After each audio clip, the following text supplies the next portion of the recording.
புதுச்சேரியில் அதிக வட்டி தருவதாக கூறி பொதுமக்களிடம் பணம் வசூலித்து கோடிக்கணக்கில் மோசடி செய்த குடிசை மாற்று வாரிய ஒப்பந்த ஊழியரை காவலர்கள் கைது செய்தனர். புதுச்சேரி வில்லியனூர் அடுத்த உதயம்பட்டு பள்ளிக்கூட வீதியைச் சேர்ந்தவர் ஜெயக்குமார். இவர் புதுச்சேரி குடிசை மாற்று வாரியத்தில் ஒப்பந்த ஊழியராக பணிபுரிந்து வந்தார். இவரது உறவினரான விழுப்புரம் மாவட்டம் பனமலைப்பேட்டை கிராமத்தைச் சேர்ந்த கோபி என்பவர் பங்குச்சந்தை நிதி நிறுவனம் நடத்தி அதிக வட்டி கொடுப்பதாக உதயம்பட்டு பகுதி மக்களிடம் ஆசை வார்த்தையை கூறியுள்ளார். இதை நம்பி ஜெயக்குமாரிடம் பலர் லட்சக்கணக்கில் பணம் கொடுத்துள்ளனர்.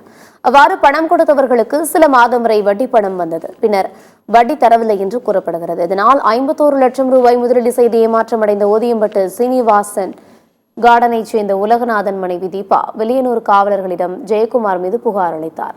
அதன் பேரில் காவலர்கள் வழக்கு பதிவு செய்து ஜெயக்குமாரை கைது செய்து நீதிமன்றத்தில் ஆஜர்படுத்தி சிறையில் அடைத்தனர். பங்குச்சந்தை நிதி நிறுவனம் நடத்தி வந்த கோபியை காவலர்கள் வலைவீசி தேடி வருகின்றனர்.